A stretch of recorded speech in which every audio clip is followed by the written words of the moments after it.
External account کی situation ہے. اور آپ کو یاد ہوگا عمران خان صاحب نے ہمیں بتایا تھا یہی وہ معیار ہے جس کے اوپر وہ معیشت کو بھانپنا چاہتے ہیں. تو آج اسی معیار کے اوپر آپ دیکھ لیں تو ایک بدحالی کی صورتحال نظر آتی ہے. تو مشکل چیزیں شہباز صاحب اپنی ٹیم آگے لے کے آئے ہیں, اللہ تعالیٰ ان کو کامیاب کرے. میں تو دعا ان کے لیے کر سکتا ہوں. صحیح ہے, امید بھی ہے کہ وہ کامیاب ہوں گے, کیونکہ اگر کامیاب نہیں ہوں گے تو پھر مشکلات قوم کے ساتھ ساتھ انہیں بھی بھگتنا پڑے گی, کیونکہ وقت کم ہے. 1.5 سال شاید اسمبلیاں مدت پوری کریں نہ کریں, اگر کرتی ہیں تو پھر الیکشن میں جانا ان کے لیے مشکل ہو جائے گا, جس نیریٹو کو بیس بنا کر وہ تحریک عدم اعتماد لے کر ہے. احتشام صاحب, کیا لگتا ہے آپ کو, آج ظاہر ہے کافی چیلنجز کا ذکر بھی کیا, مفتاح اسماعیل صاحب کی بھی آپ نے پریس کانفرنس دیکھی, صورتحال کیا لگ رہی ہے آپ کو؟ بلاول بھٹو نے حلف لینے سے انکار کر دیا, اسمبلیاں مدت پوری کرتی نظر آ رہی ہیں آپ کو ان چیلنجز کے ساتھ؟ سونیا, میری نظر میں سب سے اہم چیز جو ہے نا, وہ اگر آپ چیلنجز کہیں, مشکلات کہیں, جو کچھ بھی کہیں, اس وقت جو فوری طور پہ ایک بہت بڑا مسئلہ ہے, چاہے وہ وقتی ہے, تھوڑے دنوں بعد حل ہو جائے, وہ ہے آئینی محاذ پہ, قانونی محاذ پہ ایک ڈیڈ لاک ہے. معیشت اور اکنامک جس کو کہتے ہیں معاملات میں جو مشکلات ہیں وہ اپنی جگہ پہ ہیں.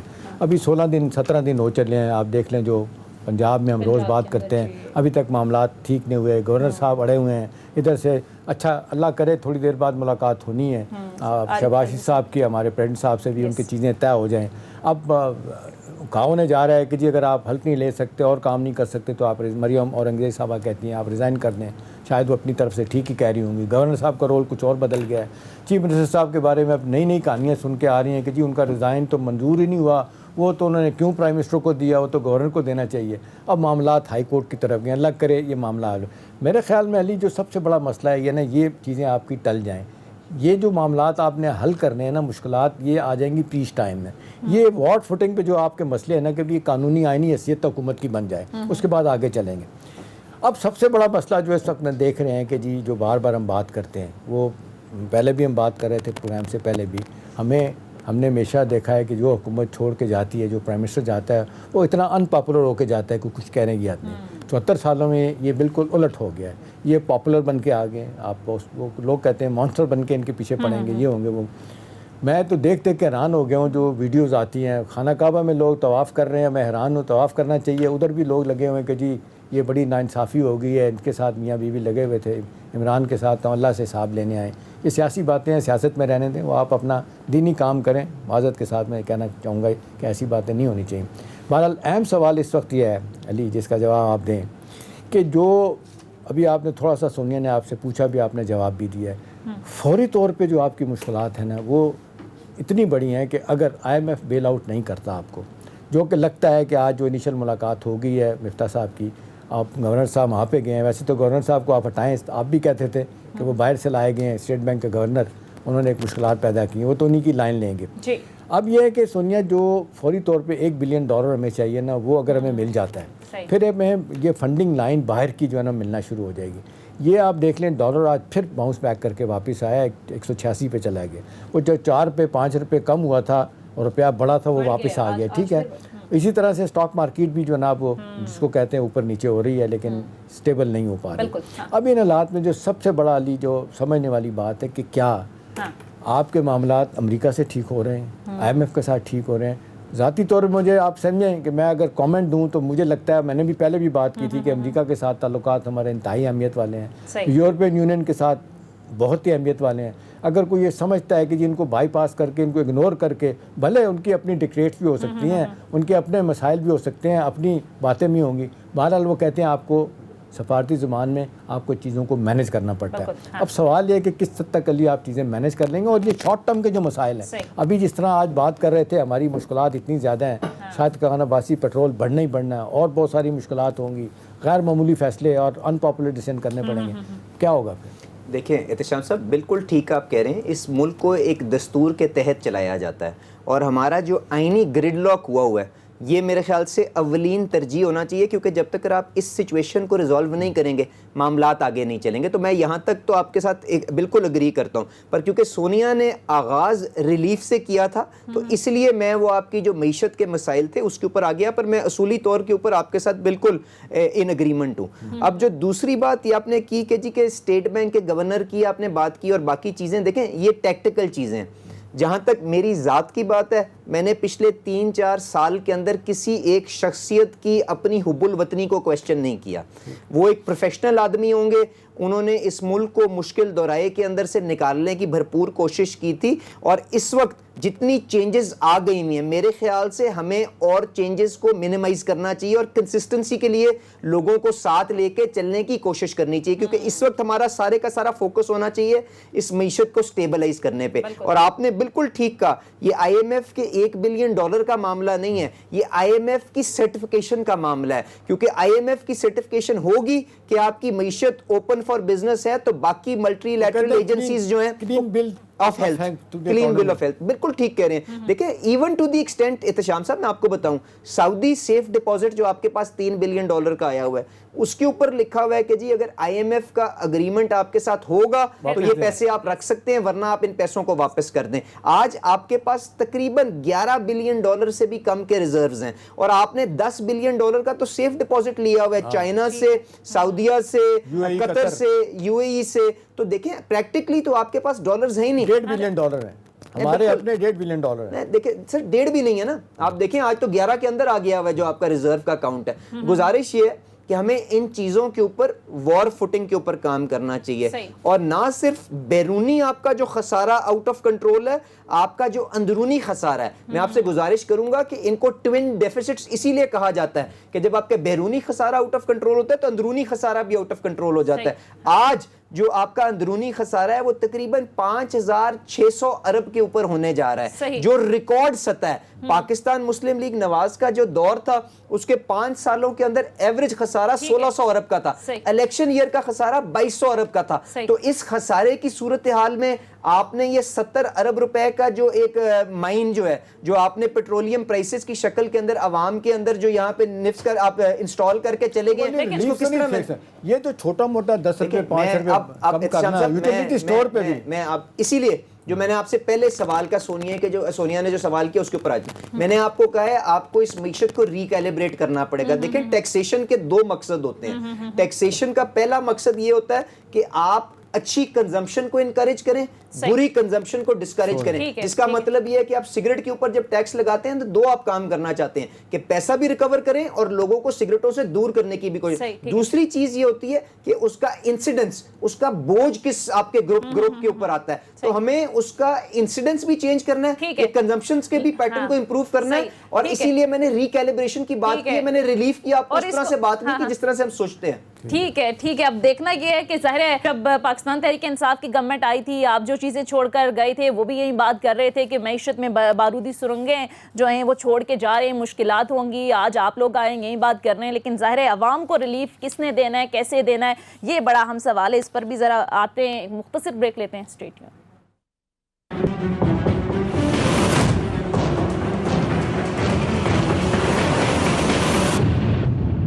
بریک کے بعد خوش آمدید. اب احتشام صاحب, بالآخر گزشتہ روز وفاقی کابینہ کی تشکیل تو سامنے آ گئی, لیکن اختلافات کی خبریں سامنے آ رہی ہیں. بلاول بھٹو تقریب حل برداری میں موجود ہونے کے باوجود انہوں نے حلف نہیں اٹھایا اور وہ پھر لندن چلے گئے. کیا لگتا ہے سر, خبریں یہ آ رہی ہیں کہ کچھ زیادہ ڈیمانڈ کر رہے ہیں صدر مملکت, چیئرمین سینٹ, گورنر پنجاب کے عہدے کے لیے پیپلز پارٹی بات کر رہی ہے, اور شہباز شریف صاحب نے تو ہاتھ کھڑے کر دیے, انہوں نے کہا ٹھیک ہے جائیں نواز شریف سے ملیں, ان سے بات کریں. تو حقیقت ہے سونیا انہیں لائٹر نوٹ کہتے ہیں کہ پہلے عمران خان لاڈلا تھا, آج کل بلاول لاڈلا بنا ہوا ہے. کن کا ہے مجھے بتانے کی ضرورت نہیں, کہنے کی ضرورت نہیں. اب یہ سوال یہ ہے کہ جی آپ بلاول صاحب نے یہ لنک کر دیا. ایک خبر یہ بھی ہے کہ جی پی ڈی ایم کو آپ نہیں لے کے آئیں گے, وہ محسن داور ان کو نہیں لیں گے, اے این پی کو نہیں لیں گے. اسی طرح سے اختر مینگل گروپ ناراض بیٹھا ہوا ہے, ان کی اپنی مشکلات ہیں, مسائل ہیں. وہ ایک واقعہ ہوا آپ کو پتہ ہے وہاں, وہ کہتے ہیں پہلے اس کا نوٹس, اس کی تحقیقات کی جائے وہاں پہ. اب سوال یہ ہے کہ جی فوری طور پہ, اچھا اس کے علاوہ جو ناراضگی ہیں وہ بڑے لوگوں میں بھی ہیں. آپ دیکھ لیں, جس طرح بیان آپ نے بھی پڑھا, میں نے بھی پڑھا, مولانا فضل الرحمان صاحب کہتے ہیں بظاہر لگتا ہے مجھے استعمال کیا گیا, اور یہ کہ اس کا فوری حل ہے, آئیں بائیں شائیں نہ کریں. اور پھر آپ کے اندر بھی آپ دیکھ لیں ایک بڑا اسٹرانگ گروپ ہے, یا گروپ کہیں یا شخصیات کہیں, اپنے خواجہ آصف صاحب وہ کہتے ہیں فوراً الیکشن ہونے چاہیے, ڈیفینس منسٹر ان کو عہدہ دیا گیا ہے. شاہد خاقان عباسی وہ بڑے تن سے بھی کہتے ہیں کہ نہیں اگست 2023 میں الیکشن ہوں گے. سوال یہ ہے کہ یہ اختلافات تو ہیں, بہت سارے لوگوں کا خیال ہے اس کا فائدہ عمران خان کو ہوگا اگر ہم ڈیٹ کرتے ہیں, کیونکہ دینے کے لیے کچھ نہیں ہے, حالات اتنے خراب ہیں. نہیں دیں گے تو مشکلات ہوں گی، خزانہ خالی ہے، مشکل ان پاپولر ڈیسیجن ہم نے کرنے ہیں، اور اس کا فائدہ اس کو ہوگا جو جس طریقے سے جلسے جلوس کر رہے ہیں۔ اسد عمر صاحب نے بڑی آسانی کے ساتھ کہہ دیا کہ جی دیکھیں کیا ہوا، ایک ہفتے کے اندر $4 بلین جو ہے نا وہ ریزروز کم ہو گئے۔ مجھے بڑی ہنسی آ رہی تھی کہ ہمیں تو کم از کم دیانت داری کی بات کرنی چاہیے اخبار نویس کے طور پہ، وہ $4 بلین واپس نہیں کرنے پیسے لوگوں کے، وہ تھے نا، یا تو کہنے کہ $4 بلین کو اٹھا کے کسی کی جیب میں چلے گئے، ظاہر ہے وہ پیسے کم ہیں، آپ کو جو آپ نے ٹائمنگ دی ہے لوگوں کو پیسے واپس کرنے ہیں، باہر کی دنیا کے ڈیٹ وہ تو آپ نے کرنا ہی کرنا، $9 بلین آپ نے جون تک آپ نے واپس کرنا ہے، کیسے کریں گے؟ خصوصی طور پہ $3 بلین اس میں جو فوری دینا آپ نے، تو ظاہر ہے وہ پیسہ نکلا ہوگا۔ سوال اہم یہ ہے کہ جی اب ساری چیزیں علی رکی ہوئی ہیں، اب بات ہو رہی ہے کہ جی الیکشن ہوں گے، کب ہوں گے، اس کا جواب دیجیے گا۔ دوسرا کہتے ہیں کہ جی انتخابی اصلاحات نہیں ہو سکتی، میں پڑھ رہا تھا ابھی ان کا بیان بھی ہے، پروگرام میں بات کر رہے تھے احسن اقبال کہ جی اس میں انتخابی اصلاحات میں پی ٹی آئی کو شامل ہونا پڑے گا، ان کو ریزائن اپنے واپس کر کے آنا چاہیے۔ ابھی دیکھ لیں آپ سولو فلائٹ لے کے اگر آپ یہ کر لیتے ہیں انتخابی اصلاحات وہ نہیں مانیں گے، پھر وہ رونا بھی پڑا رہے گا۔ ابھی کیا طریقہ کیا جائے کہ جو کہا جا رہا ہے انتخابی اصلاحات ہو جائیں، 10 الیکشن 70 کے بعد ہوئے، سب کہتے ہیں غلط ہیں، ہارنے والا کوئی نہیں مانتا، اس کی ایکسیپٹیبلٹی کیسے ہوگی اور کتنا آسان ہوگا انتخابی اصلاحات کا، EVM مشین کا جو اپروو کر کے چلے گئے اوورسیز پاکستانیز کا، وہ یہ آپ کے خیال میں یہ بائی پارٹیزان اپروچ بن پائے گی؟ اچھا احتشام صاحب، میں بالکل آپ کے اس سیاسی سوال پہ آنے سے پہلے نا اپنی بات کو جو اختتام کرنا چاہ رہا تھا کہ اس معیشت کو جو سٹیبلائز کرنے کے لیے نا ہمیں 2 خساروں کو قابو پانا ہے، بیرونی خسارہ، اندرونی خسارہ، اور تیسرا جو بڑا مونسٹر ہمارے سامنے کھڑا ہے نا جس کو ہم نے اوور کم کرنا ہے، وہ انرجی سیکٹر کے اندر جو بدحالی ہے، کیونکہ وہ سنگل ہینڈڈلی آپ کی معیشت کو ٹینک کر سکتا ہے۔ میری یہ اپنی سوچ ہے، اور میں نے مقول سوری آپ کی بات کاٹ رہا ہوں مفتاح اسماعیل صاحب کے، کہ وہ ہول 2400 ارب روپے کا سرکولر ڈیٹ ہے اور 1500 ارب روپے کا گیس کا سرکولر ڈیٹ۔ سر مجھے پرائم منسٹر صاحب نے جب بلایا ایک میٹنگ کے لیے، میں نے ان کو یہ تینیں چیزیں ان کے نوٹس میں لے آیا تھا، اور میں نے ان کو یہ بھی بتایا تھا کہ آپ جس سرکولر ڈیٹ کی بات کر رہے ہیں یہ بھی یاد رکھیے گا کہ financial year end 2020 financial year end 2021 ان دونوں سالوں کے اندر جب یہ سرکولر ڈیٹ تقریباً دگنا ہوا ہے نا، اس وقت فیول کا جو ایندھن کا خرچہ تھا وہ تقریباً 5.5-6 روپے تھا، آج ایندھن کا خرچہ جو ہے وہ 12 روپے پر یونٹ ہے۔ تو کائنڈلی اب اس کا سکیل کس طرح سے چینج ہوگا یہ میں ان کے نوٹس میں لے ہیں، انہوں نے اپنی کابینہ کو یہاں پہ سلیکٹ کیا، تو آئی ایم شیور انہوں نے آگے ڈیوٹیاں لگا دی ہوں گی کہ ان تینوں چیزوں کرمنل نیگلیکٹ جو ہوا ہے، یہ آپ کے 28 نئے پاور پلانٹ بند پڑے ہوئے ہیں اور یہ 8,500 میگا واٹ بجلی دیتے تھے، کچھ جو ہے وہ تو کہتے ہیں بجلی نہیں ہے، گیس نہیں ہے، فرنس نہیں ہے، کچھ جو ہے وہ لیک آف مینٹیننس کی جی بیلٹ ٹوٹی ہوئی۔ دیکھیں یہ ساری چیزیں ٹیکٹیکل ہیں، میں نے تو آپ سے بڑی بات کی نا کہ اس کے اوپر تو وہ جس کی ڈیوٹی لگائیں گی آگے یہ اس کی ذمہ داری ہے۔ یہ جس طرح حماد اظہر صاحب کو آج وہاں پہ جلسے میں کھڑے ہو کے بڑی بڑی تقریریں کرنے کے بجائے آج آپ کے پروگرام میں یہاں پہ بیٹھ کے اس چیز کا جواب دینا چاہیے تھا کہ کیوں تم نے LNG کے جہاز نہیں خریدے، کیوں تمہارے پاور پلانٹ جو ہیں وہ بند پڑے ہوئے، کیوں تم ان بنیادی اصلاحات جو تمہیں انرجی سیکٹر کے اندر لانے چاہیے تھے وہ نہیں لے کے آئے۔ تو اب افسوس کے ساتھ کہنا پڑتا ہے کہ ہم بھی ایشو ٹو ایشو موو کرتے رہتے ہیں، اور جو ہمارے ملک کے لیے جو دیر پا اصلاحات کی ضرورت ہے نہ میڈیا کے اندر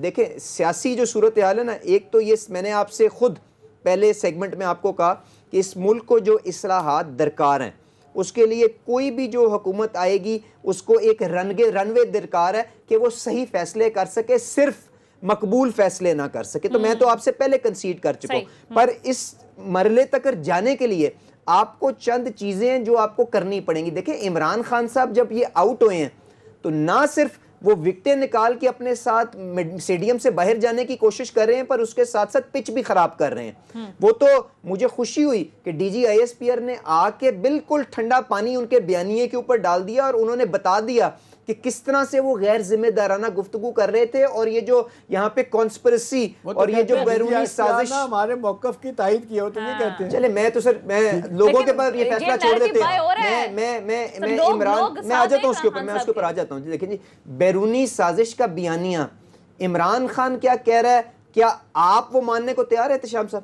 دیکھیں جو دانشور ہیں, جو سوچ سمجھ رکھتے ہیں, یہ اب ان کے اوپر ذمہ داری ہے کہ جی یہ جو عمران خان صاحب بیانیہ بنانے کی کوشش کریں جو نہایت ہی خطرناک ہے. سر آپ کی ذمہ داری ہے اس بیانیے کو توڑیں. شہباز شریف صاحب نے تو اپنی پہلی سپیچ میں کہا تھا کہ ہم اس کی انویسٹیگیشن کرائیں گے, ان کے ہمراہ اجلاس بلائیں گے, اس کو روز کہتے ہیں کیوں نہیں کرواتے, کیوں کمیشن نہیں بناتے. بالکل ٹھیک کہہ رہے ہیں.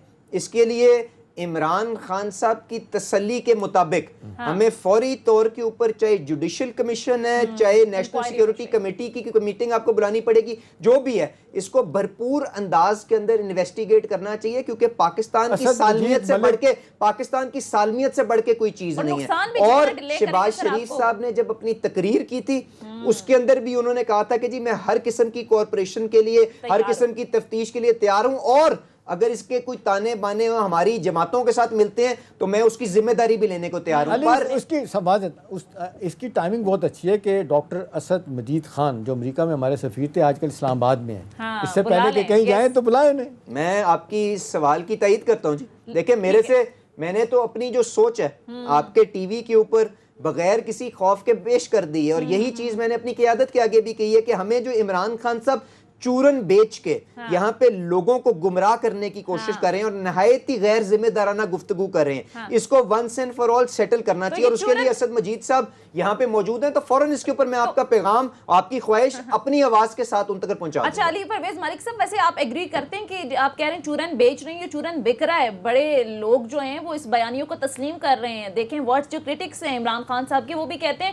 لوگ موبلائز ہوئے ہیں. Doctor Imran Farooq M Q M والے, کل ان کا انٹرویو چل رہا تھا یہ جگہ, وہ کہتے ہیں میں نے پاکستان کی تاریخ میں کراچی میں اتنا بڑا جلسہ نہیں دیکھا. دیکھیں میں دیکھیں دو تین باتیں ہیں کہ جلسوں کے ساتھ کوئی تبدیلی نہیں آ جائے گی. یہ آپ نے دیکھا ہے پی ڈی ایم نے بھی بے پناہ جلسے کیے تھے, کیا اس کے بعد حکومت چلی گئی تھی؟ فاروق ستار, عمران فاروق تو اللہ کو پیار ہو گئے.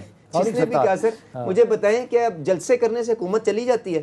حکومت بھیجنے, جی دیکھیں پریشر بھیج کے آپ ہماری گورننس کو بہتر کرنا چاہتے ہیں, یقیناً کریں, آپ اور 10 جلسے کر لیں پر اس سے حکومت نہیں جائے گی. پر میں اس کے باوجود آپ سے کہہ رہا ہوں کہ بحیثیت پاکستانی یہ نہایت ہی شرم کی بات ہے کہ اگر اس قسم کی کوئی انکروچمنٹ آپ کے اندرونی معاملات میں ہوئی ہے, پر آپ اس کی تفتیش کریں, اور اگر یہ اس طرح سے نہیں ہے اور کسی ملک نے خارجہ پالیسی اس طرح سے جلسوں کے اندر استعمال کر کے اپنا سیاسی قد بڑھانے کی کوشش کی ہے تو یہ سازش بھی بے نقاب ہونی چاہیے. میں تو آپ کے ساتھ بڑا کلیئرلی اس چیز کے اوپر سیکنڈ کرتا ہوں. اب یہ کہ عمران خان صاحب کوشش کرنا چاہتے ہیں کہ جا کے موبلائز کریں لوگ, تو یہ ان کا جمہوری حق ہے, یقیناً کریں. آپ کو لگتا ہے کہ اگلا الیکشن وہ جیت جائیں گے جس طرح لوگ کہتے ہیں کہ اس نے جیتنا پہلے شاید نہ جیتے؟ دیکھیں یہ خواہشات اپنی جگہ پہ عمران خان صاحب کی یا کسی اور دوست کی جو یہ سوچ رکھتا ہے, جو بحث وہاں پہ ووٹر کے ذہن میں ہوگی جب یہ ووٹ کاسٹ کرنے جائے گا وہ یہ ہے کہ عمران خان صاحب کی کارکردگی پچھلے 4 سال معذرت کے ساتھ لوگ بھول گئے ہیں. لوگ کہتے ہیں علی, وہ کہتے ہیں ہمیں پتہ ہے مہنگائی ہوئی ہے, گورننس نہیں تھی, بیڑا غرق ہوا, لیکن جس طرح نکالا گیا یہ زیادتی ہے. ہم بھی تو یہاں پہ بیٹھے ہیں سر, ہمیں بھی تو یاد دہانی کرانی ہے نا کہ جس پہلے سیگمنٹ میں آپ کارکردگی کی بات کر رہے ہیں, جس میں انہوں نے 1 کروڑ نوکری دینی تھی, 50 لاکھ گھر دینا تھا, دودھ اور شہد کی نہریں بہنی تھی. 50 لاکھ نوکری ہم دے چکے ہیں. چلے میں تو سر وہ تو آپ کو کہ عوام ان کا چورن کیا خرید رہی ہے کہ ہضم کر رہی ہے. ایز وی سپیک علی ماننے والی بات ہے, یو نیور نو کہ اگلے چند ہفتوں میں چند ماہ میں کیا صورتحال ہوتی ہے. اس وقت وہ لوگ علی پرویز ملک صاحب گورننس کے معاملات سے لوگ پریشان تھے, مہنگائی کے پی کے اپنے گھر میں لوگوں نے ان کو شکست دی. دیکھیں میں آپ سے 2 باتیں کر رہا ہوں. ایک تو یہ ہے کہ پاکستان تحریک انصاف ایک پولیٹیکل ریالٹی ہے. میں نے کسی جگہ پہ کہا کہ نہیں ہے, میں نے تو نہیں یہ کہا کہ نہیں, میں تسلیم ہی نہیں کرتا. وہ ایک پولیٹیکل فورس ہے, اس میں کوئی شک نہیں ہے. دوسری بات یہ ہے کہ جو یہ بیرونی سازش اور جو یہ اپنا شہادت کا بیانیہ لے کے جا رہے ہیں, میں نے تو آپ سے کہا کہ حکومت کے طور پہ ہمیں اس کو ڈیفیوز کرنے کی ضرورت ہے, کیونکہ یہ کوئی سیاسی معاملہ نہیں ہے, یہ نیشنل انٹرسٹ کا معاملہ ہے. اگر کسی ملک نے مداخلت کی ہے تو اس کو ایکسپوز ہونا چاہیے. یہ میرے لیے بھی اتنا ضروری ہے, آپ کے لیے بھی اتنا ضروری ہے, عمران خان کے لیے اتنا ضروری ہے. پر اگر کوئی ان معاملات کو استعمال کر رہا ہے اپنا سیاسی قد بنانے کے لیے, لوگوں کو گمراہ کرنے کے لیے, یہ بھی بے نقاب ہونا چاہیے. اور تیسری چیز یہ کہ ہمیں اس کارکردگی کو اپنی اچھی کارکردگی کے ساتھ اس کا موازنہ لوگوں کے آگے پیش کرنا ہے اور بتانا ہے کہ ہم مشکل ترین حالات کے اندر, دیکھو ہم نے ریئل اسٹیٹ والوں کو جو عمران خان نوازتے تھے ان پہ بوجھ ڈال کے عام آدمی کے لیے آٹا چینی سستی کی ہے. یہ وہ بیانیہ اور یہ وہ جنگ ہے جو ہمیں اب عملی میدان کے اندر کرنی پڑے گی, کیونکہ ہمیں پسند تھا کہ نہیں تھا, آج حکومت کے اندر ہم ہیں اور اس کے اندر بلاول صاحب حلف لیں یا نہ لیں, لوگ جانتے ہیں کہ کن لیڈران کی مدد کے ساتھ اس نظام کو تبدیل کیا گیا ہے، تو اس لیے سب کو کٹہرے میں کھڑا کیا جائے گا اگر یہ نظام بلاول فیل کا جو ہوتا ہے۔ ذکر کر رہے ہیں، آج مختلف جگہوں پہ میں نے بات سنی ہے، کچھ لوگوں سے میری بات ہوئی ہے، وہ کہہ رہے ہیں کہ جی زرداری صاحب اتنے چلاک ماہر قسم کے کھلاڑی ہیں، وہ آپ کو پھنسا دیا انہوں نے آپ کو۔ وہ یہ کہ اس صورتحال میں وہ کہتے ہیں کہ نہ جلدی جلدی اپنے لوگ بلاول بھی نہ ہاتھ میں لائیں، ان کے ساتھ کوشش ہوگی کہ لیٹ کریں، اور یہ جو پھنس جائیں گے ڈیلیور نہیں کر پائیں گے، اور وہ کہتے ہیں پروسیس میں وہ آئندہ الیکشن میں اپنی گیم بنائیں گے، اور وہ جو 20 سیٹیں آپ سے مانگ رہے ہیں، پتہ نہیں طے ہوا کہ نہیں ہوا، پنجاب سے جو مانگ رہے ہیں وہ دیتے نہیں دیتے، ان کا لوگ کہتے ہیں کہ ان کا خیال یہ ہے کہ یہ بہترین موقع ہے، انہوں نے آپ کو یوز کیا۔ ویسے تو مطلب مولانا فضل الرحمان کہتے ہیں مجھے انہوں نے یوز کیا، کس نے کس کو کیا بتایا نا۔ صاحب دلوں کا حال میں تو جانتا نہیں ہوں، نہ میں شیخ رشید ہوں، نہ میرے پاس اتنی دانش اور عقل اور فہم موجود ہے۔ گزارش یہ ہے کہ پاکستان کی عوام یہ جانتی ہے کہ کن قوتوں نے مل کے عمران خان سے اس قوم کو چھٹکارا حاصل کروا کے دیا ہے۔ اگر یہ جو نظام جو اب آگے آیا ہے اگر یہ فیل ہوتا ہے تو آپ کا کیا خیال ہے کہ صرف شہباز شریف صاحب کو کٹہرے میں کھڑا جائے گا؟ بلاول بھٹو صاحب سے یہ نہیں پوچھا جائے گا کہ آپ کابینہ کا حصہ تھے، آپ نے ساری کی ساری جد و جہد کے اندر ساتھ کھڑے رہے؟ کیا مولانا فضل الرحمان صاحب سے یہ نہیں پوچھا جائے گا کہ آپ پی ڈی ایم کے صدر تھے، آپ نے اس تحریک کو آگے لے کے چلے تھے؟ تو یہ ساروں کے لیے ایک امتحان ہے، اس کے اندر سب کو خلوص نیت کے ساتھ کوشش کرنی چاہیے کہ اب عوام کے لیے آسانیاں پیدا کر سکیں اور ایک بہتر گورننس کا نظام آگے لے کے آ سکیں۔ میری تو یہ خواہش ہے۔ سنیے، ماضی قریب کی آپ بات کر لیں، پہلے بھی آپ نے اتحاد بنایا تھا، پی ڈی ایم میں بھی بنایا تھا، پر ایک دوسرے پر الزامات جب آپ لگاتے ہیں تب آپ سے سوال ہوتا ہے تو آپ کہتے ہیں یہ تو سیاست ہے، سب کچھ چلتا رہتا ہے۔ میری سوچ ہو سکتا ہے آپ کے ساتھ ان اگریمنٹ میں ہو سکتا ہے میں آپ سے اختلاف کرتا ہوں، آج یہ زیر بحث اس کو کرلانے کا فائدہ کوئی نہیں ہے۔ We are where we are. آج تو یہ 3-4 بڑے لیڈر اور ان کے ساتھ جو باقی کی اتحادی جماعتیں ہیں ان کی مدد کے ساتھ اس نظام کو تبدیل کیا گیا ہے۔ اب یہ سب کے اوپر ذمہ داری ہے کہ اس کو کامیاب کریں۔ اگر کوئی یہ سمجھتا ہے کہ اس کی ذمہ داری ایک آدمی کے اوپر زیادہ ہوگی کیونکہ وزیر اعظم ہے اور دوسرا آدمی جس کی آدھی کابینہ ہے وہ اپنا اسی طرح سے اپنے آپ کے ہاتھ جھاڑ کے چلا جائے گا، پاکستان کی عوام اتنی بے وقوف نہیں ہے۔ ہمیں نیک نیتی کے ساتھ سب جو مل کے جنہوں نے یہ مخلوط حکومت بنائی ہے اس سسٹم کو کامیاب کرنے کی بھرپور کوشش کریں۔ ایک چیز بتائیں کہ یہ جو الزامات کی بارش لگی ہے کہ جی یہ سارے کرمنل جو ہے نا انہوں نے حلف اٹھا لیا ہے، سب پہ کیسز ہیں، 11 تاریخ کو فرد جرم 16 بلین روپے کی نہیں جا رہی تھی منی لانڈرنگ کی، اسی طرح سے باقی لوگوں پہ تھی، انہوں نے کہا جی اسی دن ان کو ہٹا دیا گیا جو بندے انویسٹیگیشن کر رہے تھے ایف آئی اے کے، اب وہ سارے کے سارے پاک ہو گئے۔ اب سوال یہ ہے کہ اتنے تیزی کے ساتھ جو الزامات لگ رہے ہیں آپ لوگوں کو، وہ کہہ رہے ہیں کہ جی یہ ایک گیم پلان بنایا گیا ہے اور ان کو کہا گیا ہے، یہ چاہ رہے ہیں کہ سارے کیسز ختم کروائیں، نیب کو ختم کرنے کی بات ہو رہی ہے، کیسز ختم کرنے کی بات ہو رہی ہے، یہ جو اتنا کا کرٹیسزم آپ کے اوپر ہو رہا ہے اس کو کیسے آف سیٹ کریں گے آپ لوگ؟ دیکھیں احتشام صاحب، آپ نے سیاست یہاں پہ دہائیوں سے کور کی ہے، ٹھیک، مجھے بتائیں پچھلے 3 سال کے اندر جس طرح سے لوگوں کی پگڑیاں اچھالی گئیں، جس طرح سے لوگوں کے اوپر الزام لگے، الزام کیا یہاں پہ تو لوگوں کے اوپر ہیروئن ڈالتے ہم نے دیکھا، تو الزامات کی بنا کے اوپر تو آپ کسی کو اس سسٹم سے نظام سے باہر اور اندر نہیں کر سکتے نا۔ گزارش یہ ہمارا جو قانون اور ضابطہ اور جو دستور موجود ہے اس میں کسی کے خلاف کوئی کسی کو سزا ملتی ہے تو وہ ایوان کا حصہ نہیں بن سکتا، اس نے وزیر اعظم یا وزیر کیا جا کے بننا ہے۔ تو یہ نظام کے اوپر اعتماد رکھیں، کسی کے خلاف اگر کوئی ریفرنس دائر ہو گیا تو میرے وزیر بن جانے سے وہ ریفرنس رک نہیں جائے گا، مجھے اس کا جواب دینا ہے، جب فیصلہ آئے گا تو مجھے نظام سے علیحدہ کر دیا جائے گا اگر میرے خلاف فیصلہ ہوا۔ پر آج ہمیں دھیان صرف اور صرف اس ملک کی سالمیت کو، اس ملک کو جو بڑے چیلنجز درپیش ہیں ان کو سامنے رکھنا چاہیے اور سب کو اتفاق رائے کے ساتھ۔ میری خواہش ہے، میں نے بے پناہ چینلز میں بھی کہا اور آپ نے بھی اس کی طرف اشارہ کیا ہے کہ پاکستان تحریک انصاف کو بھی اپنی ذمہ داری کا احساس کرنا چاہیے۔ چند چیزیں ہوتی ہیں جن کو اتفاق رائے سے کرنا چاہیے، الیکشن ریفارمز، احتساب کے قوانین، جوڈیشل ریفارمز، آئیں بیٹھ کے اس اسمبلی کے اندر اتفاق کے ساتھ یہ ریفارمز کریں اور ملک کو جلد از جلد الیکشن کے اندر لے کے جائیں۔ یہی وہ راستہ ہے جس سے ہم اس ملک کے مسائل کو دیر پا انداز کے اوپر آگے بڑھنا چاہیے، اتفاق رائے سے تبھی معاملات حل ہو سکتے ہیں۔ مختصر بریک لیتے ہیں، اسٹے ٹیون۔